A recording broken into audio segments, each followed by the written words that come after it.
Good morning बच्चों। तो आज हम करेंगे आपका lecture number 8 of your chapter 2 that is acid base and salt. तो बेटा इससे प्रीवियस लेक्चर में हमने बेसिस स्टार्ट किया था, वहां पे हमने बेसिस के बारे में पढ़ा था कि एक्चुअली आपके जो बेस होते हैं वो क्या होते हैं। साथ ही साथ हमने आपके दो टाइप के बेस के बारे में भी पढ़ा था, जो कि आपका स्ट्रॉन्ग बेस और वीक बेस है। तो आज का जो हमारा नेक्स्ट टॉपिक है वो है प्रॉपर्टीज ऑफ बेसिस। जैसे हमने बेटा एसिड्स की प्रॉपर्टी की थी, वैसे ही आज हम एक एक प्रॉपर्टी पढ़ेंगे बेसिस के बारे में। बट बेसिस की प्रॉपर्टी स्टार्ट करने से पहले मैं आपको कहूंगी कि बेटा आप पहले एक बार एसिड्स की प्रॉपर्टी दोबारा से रिवाइज करो, दोबारा से रिकॉल करो, ताकि आपको पता लग सके कि एसिड और बेस की प्रॉपर्टी में क्या क्या डिफरेंस है। तो सबसे पहले अगर हम लेते हैं तो बेस आपके क्या होते हैं बेटा। फर्स्ट अगर हम प्रॉपर्टी की बात करें तो हमने देखा था कि जितने भी आपके बेसिस है, B for base and B for bitter, यानी कि बेस जो है बिटर इन टेस्ट होते हैं। तो हम कह सकते हैं bases are bitter in taste, कि जितने भी आपके, इसको लर्न कैसे करोगे, B for base and B for bitter. तो जितने भी आपके बेसिस हैं वो बिटर होते हैं टेस्ट में। बिटर का मतलब होता है बेटा कड़वा, ठीक है। तो जितने भी आपके बेस है कड़वे होते हैं टेस्ट में। नेक्स्ट अगर बात करें हम नेक्स्ट प्रॉपर्टी की बेटा, तो जितने भी आपके बेस है वो सोपी टच के होते हैं, ठीक है। तो हम कह सकते हैं bases are soapy in touch। soapy in touch means क्या होता है कि जब आप उसको टच करोगे, अगर आप अपने फिंगर्स के बीच में किसी बेस को लेते हो, किसी बेस का पाउडर लेते हो या बेस का कोई टुकड़ा लेते हो और उसको अपने फिंगर्स के बीच में रख के रब करते हो, तो आपको स्लिपरी सा लगेगा, आपके फिंगर्स आपको स्लिपरी सी लगेगी। दैट मीन्स वो कैसा टच होता है, सोपी टच होता है। फॉर एग्जाम्पल अगर देखे बेटा, आपने सोडियम हाइड्रोक्साइड के क्रिस्टल देखे होंगे, व्हाइट कलर के क्रिस्टल होते हैं। तो अगर आप उसको टच करते हो, अगर आप सोडियम हाइड्रोक्साइड का छोटा सा पीस लेके, जो कि एक बेस है, उसके पीस को लेके अगर आप अपनी फिंगर्स के बीच में रख के रब करते हो, तो आपको आपकी जो फिंगर्स है उस बेस पे ऐसा लग रहा होगा स्लिप कर रही है। दैट मीन्स आपको स्लिपरी सा, सोपी सा फील होगा, यानी कि वो क्या है, बेस है। तो जो आपके बेस होते हैं अगर आप उनको टच करके देखते हो तो आपका क्या होगा, वो सोपी टच के होते हैं। नेक्स्ट अगर बात की जाए बेटा, ये तो हो गया कि अगर आप जिन बेसिस को टेस्ट करके देख सकते हो तो उनका टेस्ट बिटर होता है। बट काफी बेसिस आपके हार्मफुल भी होते हैं, ठीक है। जो स्ट्रॉन्ग बेस होते हैं वो आपके हार्मफुल होते हैं, उनको आप टेस्ट नहीं कर सकते हो। तो उस केस में आप क्या कर सकते हो, टच करके देख सकते हो कि अगर आप टच करके देखते हो, वहां अगर आपका सोपी टच मिला, दैट मीन्स आपका क्या है, वो बेस है। उसके बाद भी अगर आप टच करके भी नहीं देखना चाहते हो तो एक और इंडिकेशन है जिसकी हेल्प से आप बता सकते हो कि आपका पर्टिकुलर सब्सटेंस बेस है, दैट इज इंडिकेटर। और इंडिकेटर भी मेनली आपका कौन सा, जो यूजुअली आप कॉमनली लैब्स में यूज करते हो, वो है आपका लिटमस पेपर, जो कि आपका एक इंडिकेटर होता है। तो अगर लिटमस पेपर टेस्ट देखें बेस के केस में, तो बेटा एसिड के केस में, अगर हम एसिड से कंपेयर करें तो एसिड के केस में जब आप ब्लू कलर का, यानी कि ब्लू लिटमस स्ट्रिप को एसिड में डिप करते हो, तो ब्लू लिटमस स्ट्रिप जो है, ब्लू जो कलर है उसका, वो रेड में चेंज हो जाता है, ठीक है। और बेस बिल्कुल अपोजिट करता है कि जब आप रेड लिटमस को डिप करते हो आपके बेसिक सॉल्यूशन में, तो वो कैसे कलर का हो जाता है, ब्लू कलर का हो जाता है। आपकी जो रेड लिटमस स्ट्रिप थी वो ब्लू कलर की हो जाती है, ठीक है। तो हम इसकी हेल्प से भी आप बेस देख सकते हो। तो हम कह सकते हैं all basis turns red litmus into blue litmus, कि जितने भी आपके बेस हैं उनको अगर आप उनमें अगर आप रेड लिटमस पेपर डिप करते हो तो उस रेड लिटमस पेपर का कलर कैसा हो जाएगा, ब्लू कलर का हो जाएगा। ठीक है, तो ये तो आपकी कुछ फिजिकल प्रॉपर्टीज थी जो कि आप देखते ही बता सकते हो कि एसिड के बारे में भी हमने कुछ फिजिकल प्रॉपर्टी पढ़ी थी कि वो देखने में कैसे है, टेस्ट में कैसे है, या उनका कलर कैसा है, या लिटमस पेपर कैसा इंडिकेशन शो करता है। अब बात करते हैं हम केमिकल प्रॉपर्टीज की, जो कि बेटा आपको कैसे पता लगेगी, केमिकल रिएक्शंस करके। ठीक है, ये आपके फिजिकल प्रॉपर्टीज थी। नेक्स्ट मोस्ट इंपॉर्टेंट प्रॉपर्टी जो है बेस की, वो अगर देखें तो वो है ऑल बेसिस कंडक्ट इलेक्ट्रिसिटी। जितने भी बेसिस है इलेक्ट्रिसिटी कंडक्ट करते हैं इन सॉल्यूशन। ठीक है, जब वो सॉल्यूशन के फॉर्म में होते हैं, और हमें पता है हम बेस का सॉल्यूशन किस में बनाते हैं, वाटर में बनाते हैं। कि कोई भी आप बेस का पाउडर लो या बेस को आप सॉलिड फॉर्म में लो, उसको वाटर में डिसॉल्व कर दो। ठीक है, तो वहां आपका क्या बन गया, बेसिक सॉल्यूशन बन गया है। तो बेटा आपका जो बेस है वो जब आप बेस का किसी भी बेस का जब आप सॉल्यूशन बनाते हो तो वो जो सॉल्यूशन है वो कैसा होगा, गुड कंडक्टर ऑफ इलेक्ट्रिसिटी होगा, यानी कि आपकी इलेक्ट्रिसिटी को कंडक्ट करेगा। दैट मीन्स हम कह सकते हैं कि बेस जो है आपका कब बेस की तरह बिहेव करेगा, जब आप उसको वाटर में डिसॉल्व करते हो। जैसे एसिड्स के लिए वाटर नेसेसरी था एसिड एक्ट करने के लिए या एसिडिक कैरेक्टर शो करने के लिए, ऐसे ही बेस के लिए भी वाटर नेसेसरी होता है बेसिक कैरेक्टर शो करने के लिए। इसलिए हम आपके ज्यादातर वो बेसिस पढ़ेंगे, या मैं कहूँ हम वही बेस पढ़ रहे हैं जो कि आपके वाटर सोल्यूबल है, जिनको हम एल्कली बोलते हैं। ठीक है, एल्कलीज बोलते हैं, याद रखना है आपको। ठीक है, तो ये सारी प्रॉपर्टीज हम एल्कलीज की पढ़ रहे हैं, that means water soluble base की पढ़ रहे हैं। अब बात करते हैं फोर्थ प्रॉपर्टी की, कि आपके जितने भी बेस है वो सॉल्यूशन फॉर्म में ही इलेक्ट्रिसिटी कंडक्ट करेंगे। कभी भी सॉलिड फॉर्म में अगर आपका बेस है वो इलेक्ट्रिसिटी कंडक्ट नहीं करेगा। अगर आपका बेस किसी पाउडर्ड फॉर्म में है तब भी वो इलेक्ट्रिसिटी कंडक्ट नहीं करेगा। अगर आपका बेस किसी पेस्ट फॉर्म में है तब भी आपका वो इलेक्ट्रिसिटी कंडक्ट नहीं करेगा।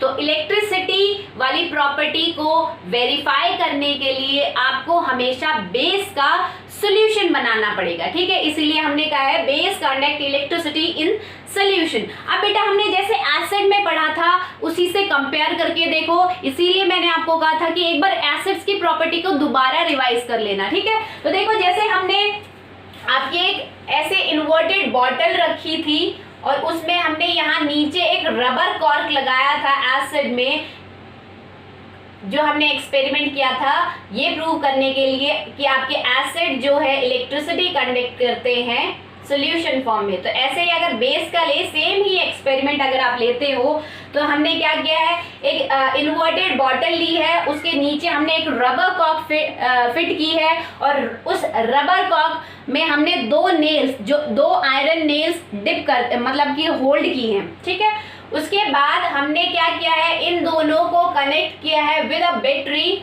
यहाँ हमने किसी बैटरी से कनेक्ट किया है, यहाँ हमने कुछ बल्ब लगा दिया है। ठीक है, और ये आपका स्विच है। ठीक है बेटा, ऐसा ही कुछ हमने एक्सपेरिमेंट पढ़ा था एसिड्स के साथ। तो बेटा जब आप क्या करते हो, अब हमने क्या पढ़ा था कि जब आप एसिड जो कि आपका वाटर में सॉल्यूशन बनाया हो, अगर वो आप इसमें डालते हो तो एसिड का जब आप वाटर में सॉल्यूशन बनाते हो तो आपका एसिड टूट जाता है किसमें, कैटायन और एनायन पार्ट में। यानी कि आपका एक कैटायन पार्ट होगा और एक एनायन पार्ट होगा आपका एसिड का, जब आप एसिड को वाटर में डिसॉल्व करते हो। और मेनली हम जितने भी एसिड है उनमें एक कॉमन कैटायन पार्ट होता है जो कि आपका होता है हाइड्रोजन आयन। तो जैसे ही आप वाटर में एसिड का सॉल्यूशन बनाया हुआ वो आप जब इसके अंदर फिल करते हो तो आपका क्या होगा, पॉजिटिव आयन भी होंगे और नेगेटिव आयन भी होंगे। बहुत सारे पॉजिटिव आयन, नेगेटिव आयन। यहाँ मैं नाम इसलिए नहीं दे रही हूँ क्योंकि आप किसी भी एसिड को ले सकते हो। सपोज आपने HCl लिया है, HCl को वाटर में डिसॉल्व किया है, तो HCl को जब आप वाटर में डिसॉल्व करते हो तो आपको H पॉजिटिव और Cl नेगेटिव आयंस मिलते हैं। यानी कि अगर आप HCl का यानी कि हाइड्रोक्लोरिक एसिड को जब वाटर में डिसॉल्व करके सोल्यूशन बनाते हो और वो सोल्यूशन जब आप इसमें फिल करते हो तो बहुत सारे आपके H पॉजिटिव आयन होंगे यानी कि कैटायन होंगे और बहुत सारे आपके एनायन होंगे। तो बेटा यहाँ पे होता क्या है, इलेक्ट्रिसिटी आप कैसे देखोगे कि जब आप इस बैटरी से जो 6 वोल्ट की हमने बैटरी ली थी उससे जब आप इलेक्ट्रिसिटी पास कर रहे हो, करंट पास कर रहे हो, तो यहाँ से आपका क्या हो रहा है, आप जब भी इलेक्ट्रिसिटी पास करते हो तो उस वायर से जहाँ से इलेक्ट्रिसिटी आ रही है उसमें कुछ नहीं होता, बस इलेक्ट्रॉन्स का फ्लो होता है। ठीक है, या मैं कहूँ कि चार्ज का फ्लो होता है, क्योंकि इलेक्ट्रॉन्स पे नेगेटिव चार्ज होता है तो हम ये भी कह सकते हैं कि चार्ज का फ्लो होता है। तो जब आपके बैटरी से चार्ज का फ्लो हो रहा है और वो यहाँ पे आ रहे हैं नेल पे, ठीक है, अब नेल के कांटेक्ट में क्या बहुत सारे आयंस हैं, तो ये नेल जो है क्या कर रही है, इन चार्ज को किसको दे रही है, इन आयंस को दे रही है। और ये आयंस क्या कर रहे हैं, कंटिन्यूअसली मूव करते रहते हैं रैंडमली,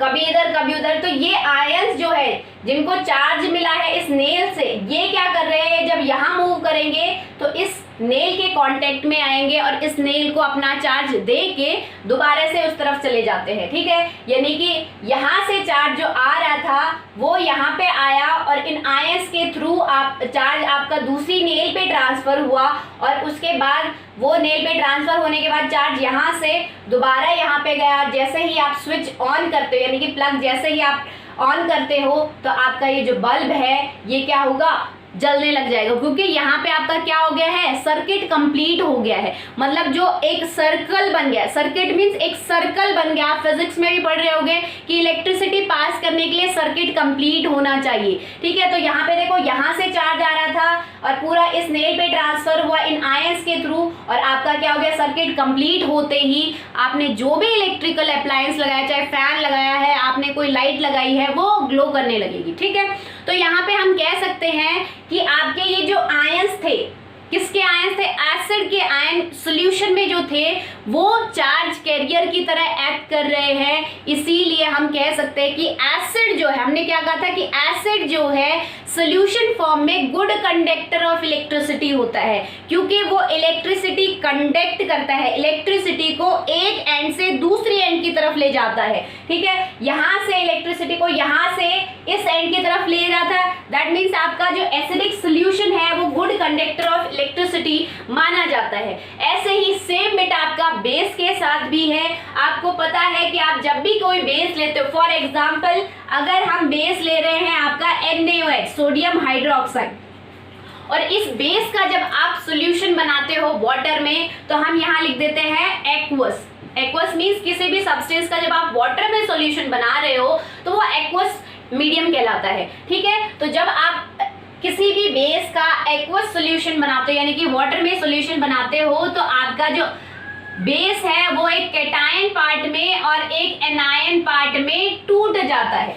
ठीक है, तो यानी कि जब भी तो आपने जो सॉल्यूशन बनाया उसमें बहुत सारे ऐसे कैटायन और एनायन होंगे, तो जब आप इस सॉल्यूशन को फिल करोगे इसमें, ठीक है, इसी जो आपका सेटअप आपने एसिड के लिए तैयार किया था, सेम सेटअप में अगर आप बेस फिल करोगे तो आपका क्या होगा, बेस में भी आपके पॉजिटिव नेगेटिव आयन है जो कि डिसोसिएट हो रखे हैं। जैसे ही आपने उसको पानी में डिसॉल्व किया तो यही आयन जो कि जैसे कि एसिड में आयंस काम कर रहे थे, कैटायन और एनायन काम कर रहे थे चार्ज कैरी करने का एक एंड से दूसरी एंड की तरफ, ऐसे ही आपके बेस वाले आयंस भी क्या करेंगे, वाटर सॉल्यूशन में चार्ज कैरियर की तरह एक्ट करेंगे और जैसे ही इलेक्ट्रिसिटी उनके पास आएगी वो इलेक्ट्रिसिटी कलेक्ट करेंगे और उस एंड से दूसरे एंड की तरफ इलेक्ट्रिसिटी लेके जाएंगे। यानी कि हम कह सकते हैं कि बेस भी good conductor of electricity act करता है सॉल्यूशन फॉर्म में, क्योंकि सॉल्यूशन में क्या हो जाते हैं, आपके आयंस में डिसोसिएट हो जाते हैं, चाहे आपका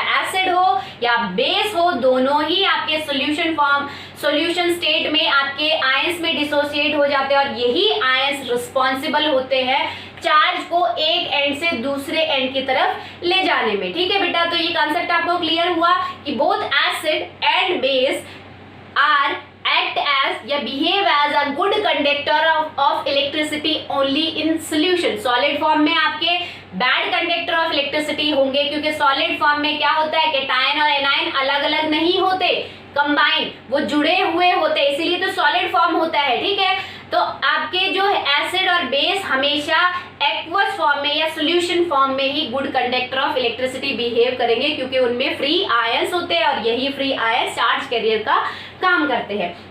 नेक्स्ट अगर हम प्रॉपर्टी की बात करते हैं बेटा, तो जैसे हम रिएक्शंस आपकी देख रहे थे किस केस में, एसिड्स के केस में, तो वैसे ही अगर हम बेस के केस में रिएक्शन देखें तो सबसे पहले हमने एसिड की क्या रिएक्शन की थी कि एसिड को जब आप किसी भी मेटल के साथ रिएक्ट करते हो तो आपको एक सॉल्ट मिलता है प्लस हाइड्रोजन गैस आपकी इवॉल्व आउट होती है। बट हमने वहां देखा था कि ज्यादातर एसिड आपके मेटल के साथ रिएक्ट करते हैं। बट अगर हम यही रिएक्शन बेस के साथ ले कि reaction of base with metal, कि अगर हम बेस की मेटल के साथ रिएक्शन करवाएं तो बेटा कुछ ही बेसिस है जो मेटल के साथ रिएक्शन शो करते, सारे बेसिस नहीं करते। ठीक है, तो हम कह सकते हैं only some bases react with metal to give salt and hydrogen gas. तो फॉर एग्जांपल हम बेस लेते हैं, तो हमने क्या किया है, बेस लिया है NaOH। जब आप बेस को रिएक्ट करवाते हो, बेस हम किस फॉर्म में लेते हैं, एक्वस फॉर्म में लेते हैं। ठीक है, उसके बाद हम क्या कर रहे हैं, जब हम उसको मेटल के साथ, सपोज हमने मेटल जो है जिंक मेटल ले लिया, जैसे हमने एसिड में भी जिंक मेटल के साथ रिएक्शन देखी थी, तो सेम रिएक्शन अगर हम यहाँ करके देखते हैं तो आपका क्या है, जिंक मेटल सॉलिड फॉर्म में होता है, और जब आप इसको हीट करोगे तो आपका क्या होगा, आपका एक कंपाउंड बनेगा जिसका नाम है Na2ZnO2, जिसको हम बोलते हैं सोडियम, SOD शॉर्ट फॉर्म लिख रही है, सोडियम जिंकेट। ठीक है, प्लस आपकी क्या होगी बेटा, हाइड्रोजन गैस जो है इवॉल्व आउट होगी यहाँ पे। ठीक है, तो हम कह सकते हैं कि जब आपका बेस किसी मेटल के साथ रिएक्ट करता है तो आपको सोडियम जिंकेट, यानी कि जो कि एक आपका सॉल्ट है, आपको सॉल्ट प्लस हाइड्रोजन गैस देता है, हाइड्रोजन गैस देता है, और आपकी ये हाइड्रोजन गैस हमेशा ऊपर की तरफ यानी कि इवॉल्व आउट होती है। ठीक है बेटा, तो ये आपका सॉल्ट मिल रहा है। तो आपके जितने भी बेस है, कुछ ही बेस मेटल के साथ रिएक्ट करते हैं, तो जो रिएक्ट करते हैं वो हमेशा ही आपका सॉल्ट और हाइड्रोजन गैस फॉर्म करेंगे। ठीक है, जैसे सेम आपके एसिड्स भी यही कर रहे थे कि एसिड जब मेटल के साथ रिएक्ट कर रहे थे तो आपको सॉल्ट दे रहे थे प्लस हाइड्रोजन गैस वहां इवॉल्व आउट हो रही थी। तो वहां हमने हाइड्रोजन गैस कि आपकी जो गैस इवॉल्व आउट हो रही है इस रिएक्शन में वो हाइड्रोजन गैस ही है। कार्बन डाइऑक्साइड भी हो सकती है, हम कैसे पता लगाएंगे कि वो आपकी हाइड्रोजन गैस है, तो उसके लिए हमने एक सेटअप तैयार किया था एक्सपेरिमेंट का। वो क्या किया था बेटा, हमने एक आपकी ऐसे बॉइलिंग ट्यूब ली थी। ठीक है, उस बॉइलिंग ट्यूब के ऊपर बॉइलिंग ट्यूब ली थी, उस बॉइलिंग ट्यूब में हमने क्या किया था, एसिड फिल किया था। तो अब हम बेस की रिएक्शन देख रहे हैं, तो हम इसमें एक बेस फिल करेंगे, दैट इज NaOH फिल करेंगे। ठीक है, और उसके बाद मैंने क्या किया, इसमें मैंने जिंक मेटल डाल दिया है, जिंक मेटल जो कि सॉलिड फॉर्म है, जिंक के छोटे छोटे ग्रैन्यूल्स, छोटे छोटे दाने डाल दिए। तो जैसे ही आप दाने डालते हो नीचे जाके सेटल होंगे। ठीक है, उसके बाद बेटा मैंने क्या किया है, इस बॉइलिंग ट्यूब को मैंने यहाँ से रबर कॉक जो है आपकी उससे क्लोज कर दिया है। ठीक है, और यहाँ से मैंने एक ट्यूब निकाली है जिसको हम डिलीवरी ट्यूब कहते हैं, जो कि आपकी क्या डिलीवर करती है, किसको बाहर निकालती है, आपकी गैसेस को, चाहे कोई सी भी गैस हो। ठीक है, और इस डिलीवरी ट्यूब को मैंने किस में डिप कर दिया है, एक सोप सॉल्यूशन में डिप कर दिया। ठीक है, सेम एक्सपेरिमेंट हमने एसिड्स के केस में भी देखा था। तो बेटा देखो यहाँ पे होता क्या है कि जैसे ही आप क्या कर रहे हो, आपकी जो बॉइलिंग ट्यूब में आपने बेस डाला है और बेस में जैसे ही आप जिंक ग्रैन्यूल डालते हो और उसको नीचे से हीट करते हो, क्योंकि हम यहाँ हीट कर रहे हैं। ठीक है, रिएक्शन कैसी हो रही है, आप जब उसको हीट कर रहे हो तो जैसे ही आप हीट करते हो आप देखोगे कि ये जो जिंक के छोटे छोटे ग्रेन्स हैं, दाने हैं, इनके चारों तरफ छोटे छोटे बबल्स आने स्टार्ट हो गए हैं। ठीक है, और ज्यादा हीट करते करते जा रहे हो तो ये जो बबल्स है ये ऊपर की तरफ उठने लगेंगे, यानी कि ये जो गैस है, बबल्स का मतलब उन बबल्स में कुछ ना कुछ गैस फिल है, ठीक है। तो ये जैसे आप रिएक्शन करते जा रहे हो और हीट करते जा रहे हो तो ये गैस जो है ऊपर की तरफ इवॉल्व आउट होनी स्टार्ट होगी, और ये गैस जब इस डिलीवरी ट्यूब के थ्रू पास होगी और यहाँ सोप सोल्यूशन में जाएगी तो सोप सोल्यूशन में गैस जाते ही क्या होंगे, बबल्स फॉर्म होने स्टार्ट होंगे और ये बबल्स ऊपर की तरफ ऐसे उड़ने लगेंगे, ठीक है। अब इन बबल्स में क्या है, आपकी वही गैस है जो कि आपकी इस रिएक्शन में से इवॉल्व आउट हो रही थी। तो ये गैस कौन सी है, हमने कहा हाइड्रोजन गैस है। तो ये टेस्ट कैसे करोगे आप हाइड्रोजन गैस, तो जब आप एक जलती हुई कैंडल, एक बर्निंग कैंडल जब आप इसके पास लाओगे, इस बबल के पास लाओगे तो क्या होगा, ये जो बबल है बर्स्ट हो जाएगी, बबल जो है फूट जाएंगे with a pop sound, POP, pop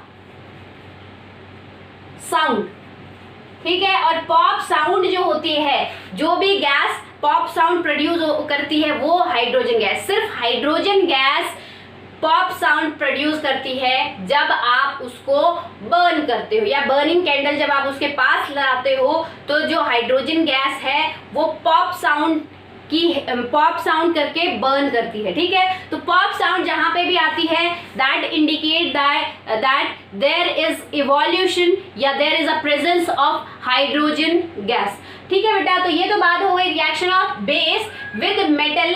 अब अगर हम बात करें कि ये तो आपकी बेस की मेटल के साथ रिएक्शन है, अब अगर हम नेक्स्ट रिएक्शन की बात करें जो कि आपके बेसेस शो करते हैं तो वो देखो,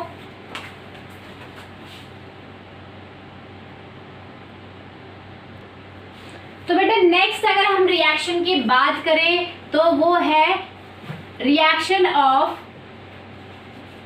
बेस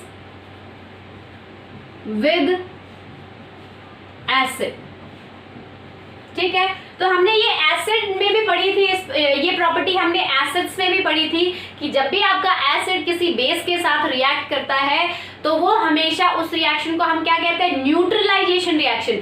क्यों न्यूट्रलाइजेशन रिएक्शन कहते हैं, क्योंकि आपका जो एसिड है वो बेस के इफेक्ट को न्यूट्रलाइज करता है, न्यूट्रल करता है, और बेस जो है वो एसिड के इफेक्ट को न्यूट्रल करता है। दैट मीन्स ये रिएक्शन आपकी कैसी है, न्यूट्रलाइजेशन रिएक्शन है। तो वही रिएक्शन है, पहले हमने एसिड को बेस के साथ रिएक्ट किया है, अब हम बेस में ये वही प्रॉपर्टी पढ़ रहे हैं कि जब आप बेस को एसिड के साथ रिएक्ट करोगे तो वहां पे हमने पढ़ा था कि बेटा कि जब भी आपके एसिड बेस के साथ रिएक्ट करते हैं तो आपको सॉल्ट प्लस वाटर देते हैं। तो यहाँ पे भी वही है, एसिड बेस की रिएक्शन है, तो जहां पे भी आपकी एसिड और बेस की रिएक्शन हो आपको हमेशा एक सॉल्ट और वाटर ही मिलेगा, ठीक है बेटा। या मैं दूसरे वर्ड्स में बात करूं कि जहां पे भी आपको प्रोडक्ट में सॉल्ट या वाटर मिल रहा है दैट मीन्स रिएक्टेंट में आपका एक रिएक्टेंट एसिड है और दूसरा रिएक्टेंट आपका बेस है, हमेशा ये बात आपको याद रखनी है। तो हम एग्जांपल ले लेते हैं। फॉर एग्जांपल अगर हम आपका बेस लेते हैं NaOH, ठीक है, और बेस आपका बेसिक कब एक्ट करता है, जब आप उसका एक्वस सॉल्यूशन बनाते हो, ठीक है। प्लस हम एक कोई एसिड ले लेते हैं दैट इज H2SO4, और आपका एसिड भी एसिड की तरह कब एक्ट करता है, जब आप उसका क्या बनाते हो, वाटर में सॉल्यूशन बनाते हो, तो हम इसको भी एक्वस लिखेंगे, ठीक है बेटा। तो अब आपको ये पता होना चाहिए कि किसी भी केमिकल, चाहे वो एसिड हो, बेस हो या कुछ भी हो, उसके जो ब्रैकेट में आपने जो भी सब्लिमेशन यूज किया वो क्यों यूज किया जा रहा है, ठीक है। क्योंकि हायर क्लासेस, अब तो आप 10th लेवल पे पढ़ रहे हो रिएक्शन, जैसे जैसे आप आगे प्रोसीड करते जाओगे ये चीजें नहीं लिखी होंगी, पर आपको ऑटोमेटिकली समझना है कि हम किस फॉर्म में इसको रिएक्ट करवा रहे हैं, तभी बेटा आप प्रोडक्ट को समझ पाओगे कि प्रोडक्ट आपका क्या बन रहा है, ठीक है। तो हम यहाँ पे NaOH का एक्वस सॉल्यूशन ले रहे हैं जो कि आपका एक बेस है, प्लस हम H2SO4 जो कि आपका एक एसिड है उसका भी एक्वस सॉल्यूशन ले रहे हैं, ठीक है। तो यहाँ पे आपका क्या बन रहा है, यहाँ पे आपका बनता है एक सॉल्ट जिसका नाम है Na2SO4, ठीक है। तो ये आपका क्या है, सॉल्ट है, प्लस आपका यहाँ पे वाटर बनता है H2O जो कि आपका लिक्विड फॉर्म में है, ठीक है, ये आपका एक्वस फॉर्म में है। यहाँ पे आपका क्या होगा, वाटर है, ये आपका क्या है, वाटर है, ठीक है बेटा।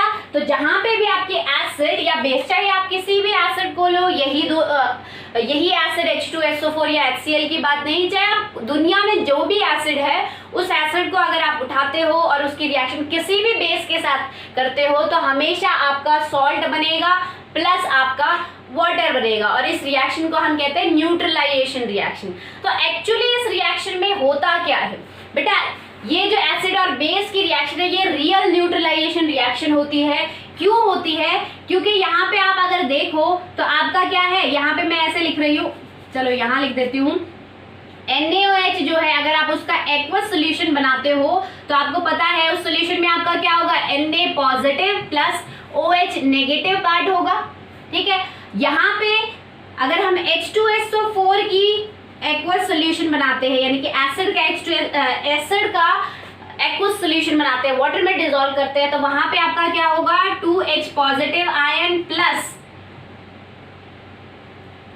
SO4 2 नेगेटिव आयन मिल रहे हैं आपको, यानी कि एक कैटायन और एक एनायन पार्ट मिल रहे हैं। ठीक है, हर एसिड में आपको क्या मिलेगा, एक कॉमन कैटायन और एनायन पार्ट मिलेगा। ठीक है, आपके कैटायन किसी एसिड में आपको 1 मिलेंगे, 2 मिलेंगे, 3 मिलेंगे, वो वेरी कर सकते हैं, बट हमेशा आपका कैटायन पार्ट सेम होगा जो कि आपका क्या है, हाइड्रोजन आयन। और यहाँ पे आपको हर एक बेस में एक कॉमन एनायन पार्ट मिलेगा जो कि आपका है हाइड्रोक्साइड एनायन। तो बेटा यहाँ पे क्या होता है, मैंने आपको बताया था कि किसी भी बेस को बेसिक बिहेव करने के लिए, यानी कि बेस में बेसिक कैरेक्टर किसके कारण आता है, इसके कारण आता है, यानी कि बेस जो है OH नेगेटिव के कारण, क्योंकि उनमें OH नेगेटिव प्रेजेंट होता है, हाइड्रोक्साइड आयन प्रेजेंट होता है, इसके वजह से बेस बिहेव करते हैं। साथ के साथ आपका ये जो एसिड है उसमें हमने क्या कहा था कि एसिड में जो आपका H positive hydrogen ion present होता है, उसी के वजह से आपके जितने भी एसिड है वो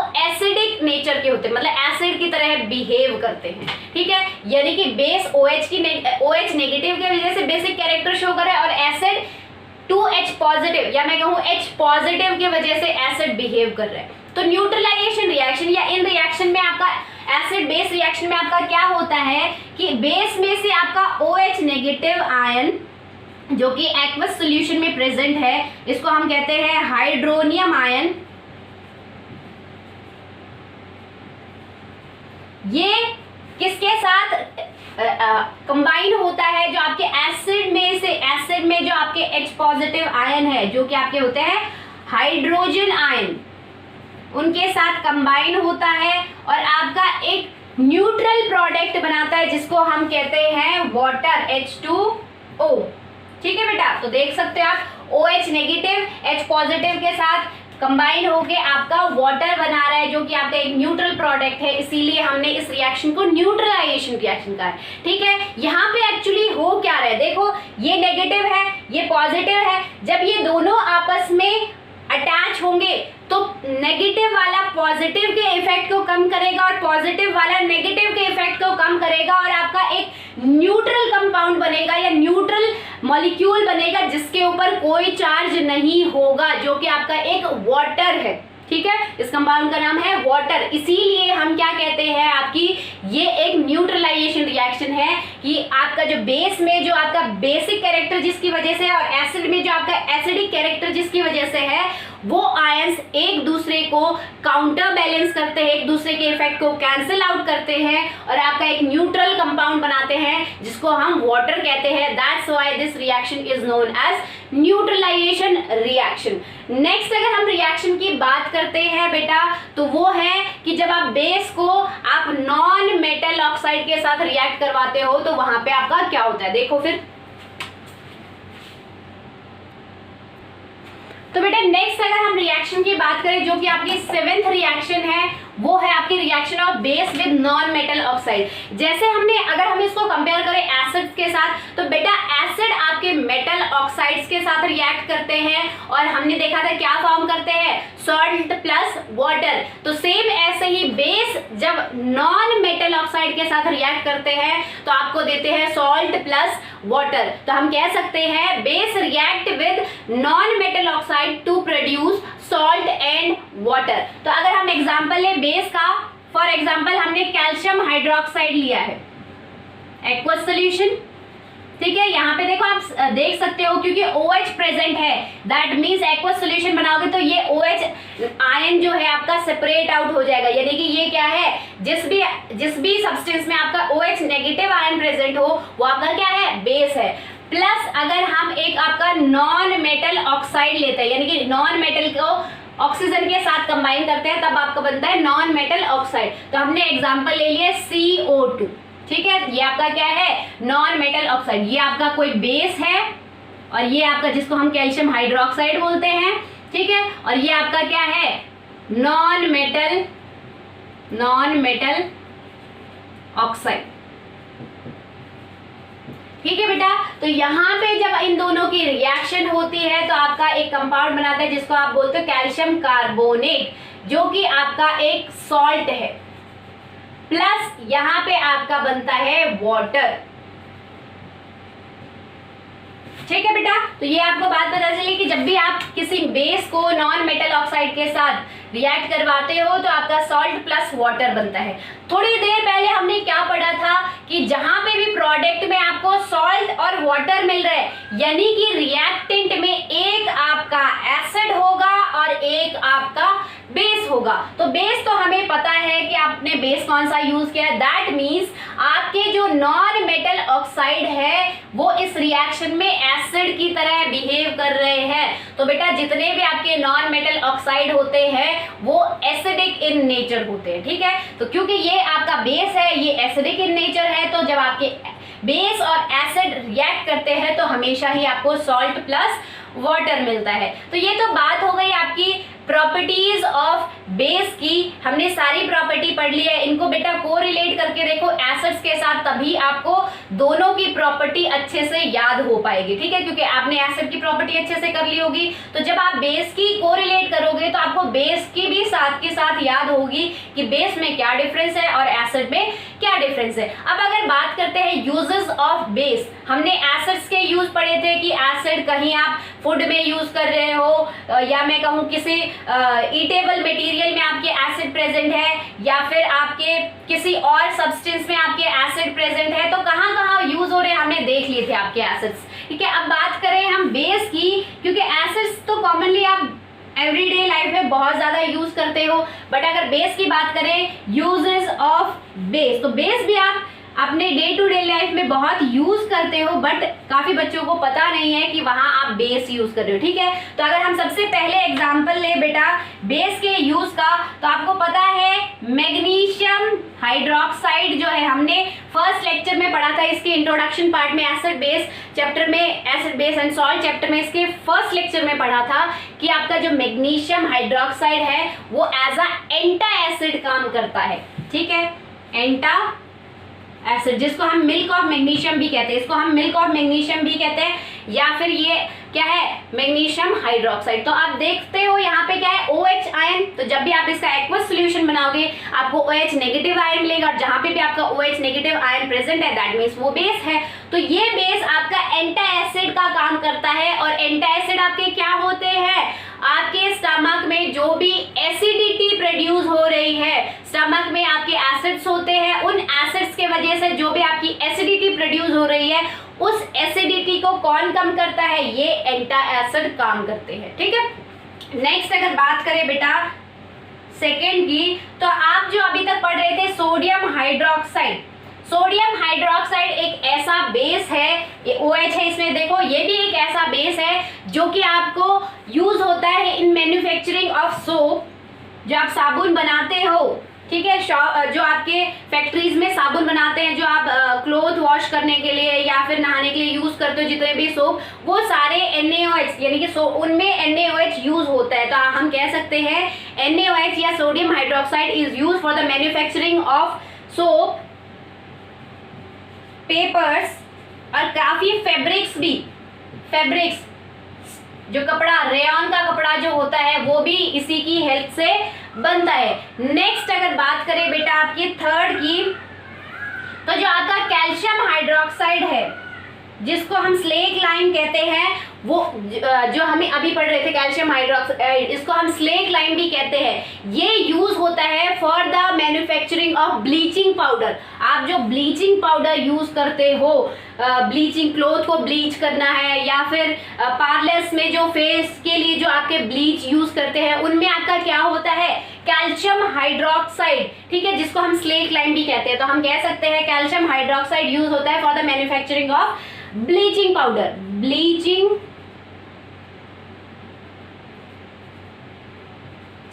पाउडर। नेक्स्ट अगर बात करें बेटा आपका फोर्थ पार्ट, दैट इज आपका जो सोडियम कार्बोनेट्स होते हैं। सोडियम कार्बोनेट्स हमने पढ़े थे, जितने भी आपके मेटल कार्बोनेट है वो एसिड वो बेस होते हैं, ठीक है।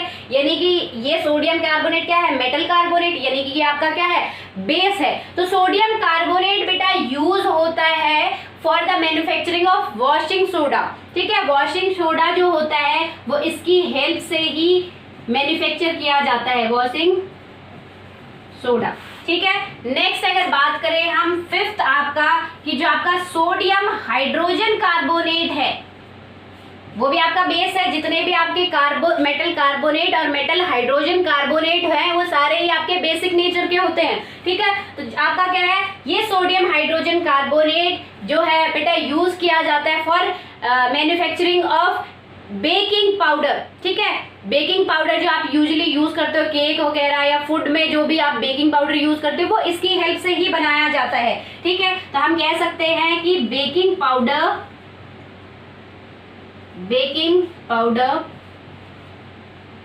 सॉरी, हम कह सकते हैं कि आपका जो सोडियम हाइड्रोक्साइड है वो क्या है, एज अ बेकिंग पाउडर हम यूज करते हैं। नेक्स्ट आपका ये है क्या है, सोडियम कार्बोनेट, वो भी एक बेस है, ठीक है। वो एज आप कैसे यूज करते हो, वॉशिंग सोडा के फॉर्म में यूज करते हो, ठीक है। और अगर हम बात करें कैल्शियम हाइड्रोक्साइड, उसको हम ब्लीचिंग पाउडर बनाने के लिए यूज करते हैं।